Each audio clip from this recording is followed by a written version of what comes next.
Bienvenue aux autoconstructeurs de poêle de masse. Donc dans cette série de vidéos, nous avons vu dans la première partie la pose d'une dalle isolante, dans la seconde partie le montage des briques, et nous allons maintenant aborder la pose de la porte du foyer ainsi que du conduit d'évacuation.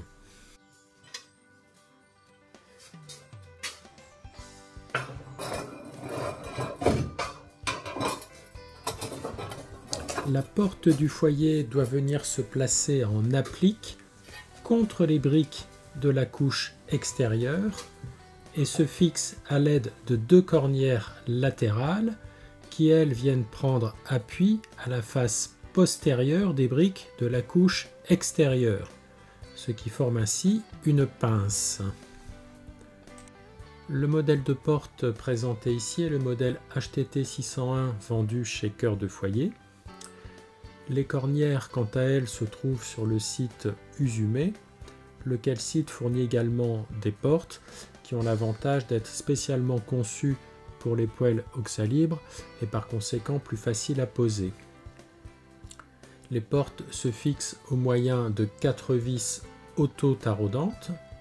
Donc si vous utilisez des portes Usume, les perforations se trouvent déjà normalement aux bons emplacements.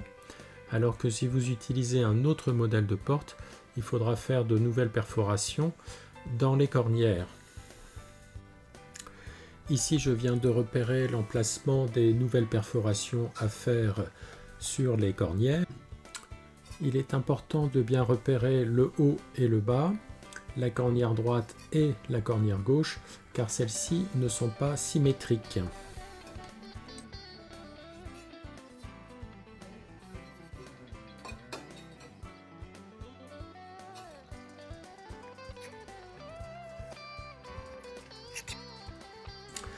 Sur la vidéo, j'ai réalisé cette opération avant le montage des briques. Par retour d'expérience, je dirais qu'il est préférable plutôt de monter les briques d'abord, de positionner les cornières ensuite et de repérer les emplacements des trous juste avant de visser la porte.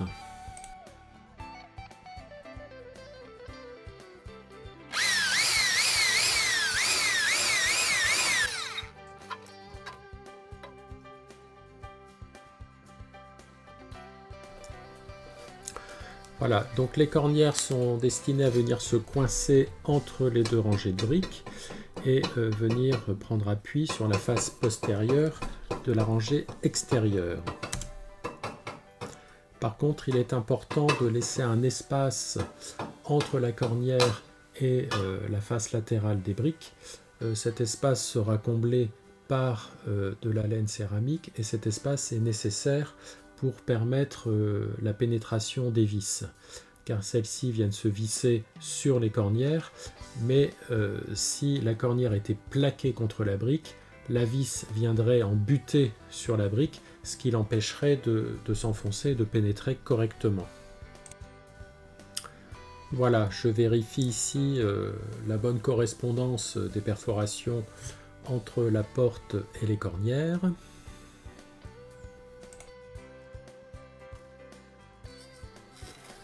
Une petite couche de réfracol permet d'appliquer la laine céramique contre les cornières. Par contre, par retour d'expérience, je pense que la présence du cadre et des cornières s'avère plutôt gênant pour le positionnement des briques, dans la mesure où de toute façon les cornières doivent rester à distance des briques. Et donc dans la pratique, je recommanderais plutôt de d'abord faire le montage des briques et ensuite positionner cornières et portes. Ce qui est très important par contre au niveau des briques, c'est de parfaitement respecter l'alignement avec le bord externe et non pas avec le cadre de la porte. Voilà, le montage des briques est maintenant terminé. Pour cela, vous pouvez vous référer à la vidéo précédente spécialement consacrée à cette étape. Donc nous allons maintenant positionner les cornières en veillant bien à distinguer la cornière droite et la cornière gauche. Donc les cornières viennent se glisser entre les deux couches de briques. Personnellement, comme j'ai laissé un espace un peu étroit entre les deux couches de briques, eh bien j'ai dû m'aider du maillet pour les faire entrer un petit peu en force.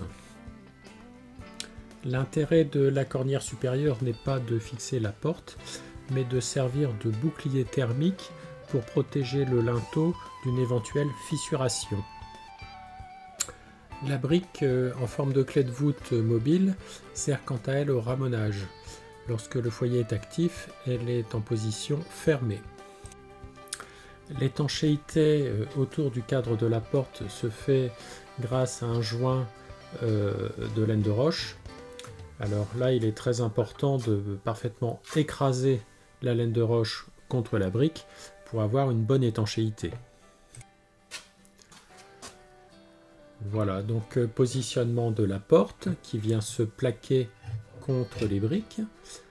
Elle est fixée et maintenue à l'aide de serre-joints.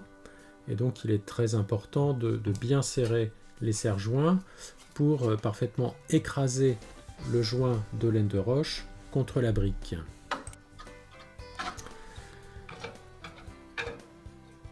Alors ici en fait j'ai réalisé une petite erreur, c'est que mes serre-joints plaquent bien le cadre de la porte contre les briques. Par contre ils n'ont pas de prise sur les équerres et si on se réfère aux vidéos disponibles sur le site Oxalibre, en fait le formateur montre qu'il faut aussi pincer les équerres avec les serre-joints de manière à fermement les plaquer contre la face interne de la couche de briques externe. Sur ce coup-là, j'ai eu un peu de chance dans la mesure où mes cornières sont rentrées en force. Par conséquent, elles étaient naturellement bien écrasées contre les briques. Cependant, après quelques mois d'utilisation, on note tout de même quelques petites traînées noires sur la brique au niveau des angles de la porte, ce qui montre quand même qu'il y a un petit problème d'étanchéité.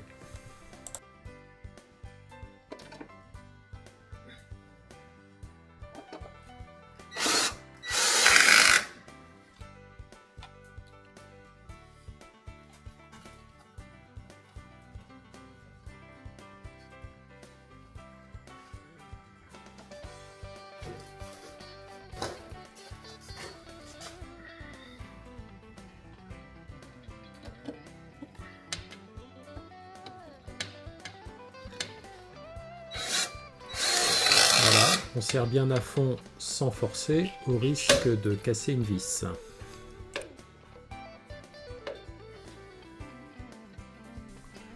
La quatrième et dernière vis ne rentre pas dans ce logement. Et bien du coup je décide de repasser un petit coup de perceuse.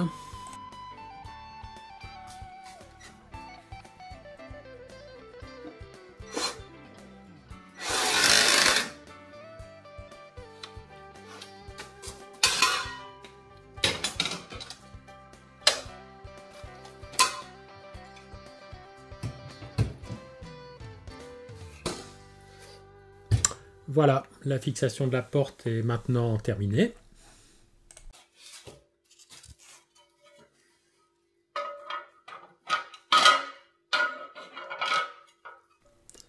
Concernant la fixation de la trappe d'arrivée d'air, il existe également deux cornières. Elle peut donc se fixer comme la porte du foyer. Personnellement, j'ai jugé plus simple de la sceller avec du ciment prompt, comme on le fait également pour les trappes de ramonage.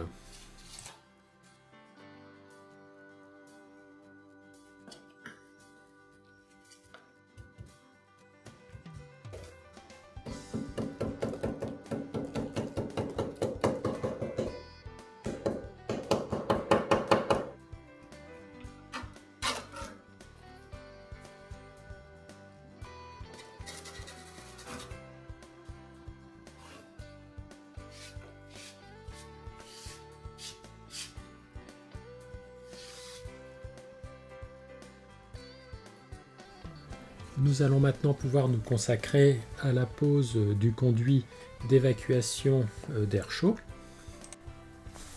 Sur le site Oxalibre, vous trouverez une feuille de calcul qui permet de dimensionner le diamètre de sortie de la gaine d'évacuation.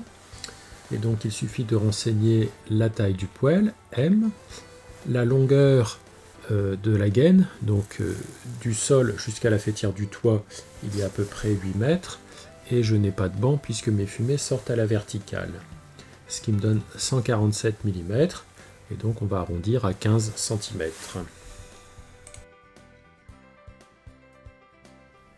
Sur le plan SketchUp, la sortie d'air chaud se fait par une série de boisseaux. Personnellement, j'ai préféré réaliser une cheminée maçonnée en briques surmontée par un manchon d'évacuation.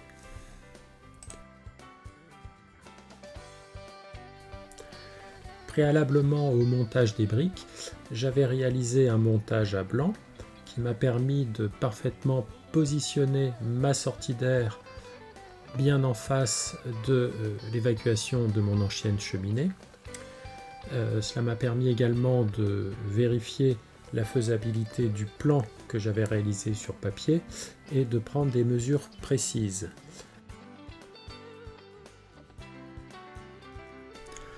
Le manchon d'évacuation a ensuite été réalisé sur mesure par la société Usume.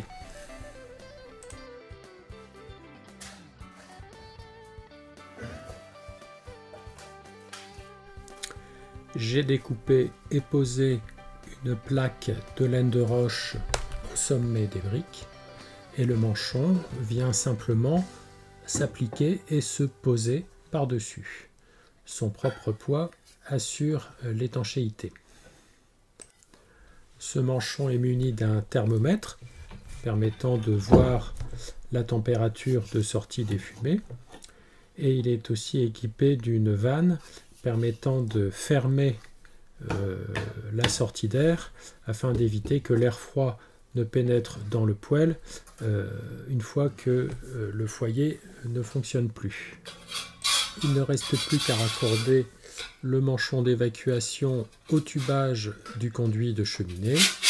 Pour cela, j'ai utilisé un tuyau télescopique de marque Pujula, donc de diamètre 150, identique au diamètre du tubage du conduit.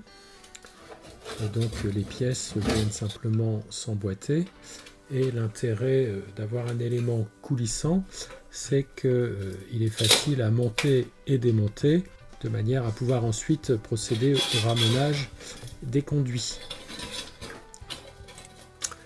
Voilà, et bien j'espère que ce petit retour d'expérience vous aura été utile. N'hésitez pas à mettre un pouce ainsi qu'un commentaire afin de booster cette série de vidéos.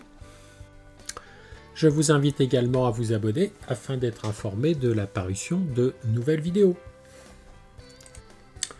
Je remercie également vivement toute l'équipe Oxalibre pour leur implication et leur engagement.